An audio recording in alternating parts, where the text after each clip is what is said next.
نحمده ونصلي ونسلم على رسوله الکریم۔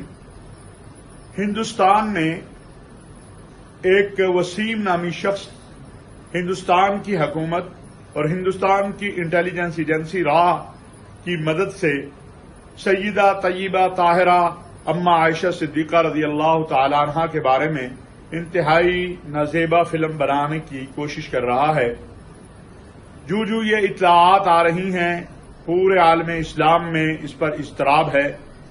اس فلم کا مقصد ہندوستانی حکومت اور ہندوستان کی خفیہ ایجنسی کی طرف سے یہ ہے کہ پاکستان اور ہندوستان میں بالخصوص اور پورے عالمی دنیا میں بالعموم مختلف مکاتب فکر کے درمیان جنگ و جدل کا ماحول پیدا کیا جائے، اسلام کو بدنام کیا جائے، مسلمانوں کو بدنام کیا جائے، اور پاکستان میں اور ہندوستان میں یہ کہا جائے کہ دیکھیں مسلمان آپس میں لڑ رہے ہیں اور مسلمانوں کو جو ان کے مسائل ہیں، کشمیر کا مسئلہ، فلسطین کا مسئلہ، ارض حرمین شریفین کے تقدس احترام کا مسئلہ، دفاع سلامتی کا مسئلہ اسلامی ممالک کا، اس سے دور کر دیا جائے۔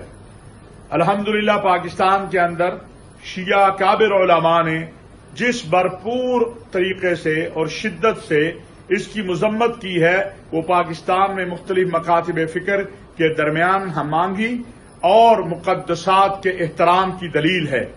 میں علماء اسلام سے بالخصوص اور عوام الناس سے بالعموم یہ اپیل کرتا ہوں کہ وہ اس فتنے کے ظاہر ہونے سے پہلے پوری دنیا کو یہ بتائیں کہ اس فتنے کو پھیلانے کا مقصد کیا ہے، اور وہ ایک مقصد ہے کہ اس وقت مسلمانوں کے مسائل سے توجہ ہٹائی جائے اور مسلمانوں کے آپس میں جو ہے اتحاد اور وحدت ہے اس کو ختم کیا جائے۔ انشاءاللہ ایسا نہیں ہونے دیا جائے گا۔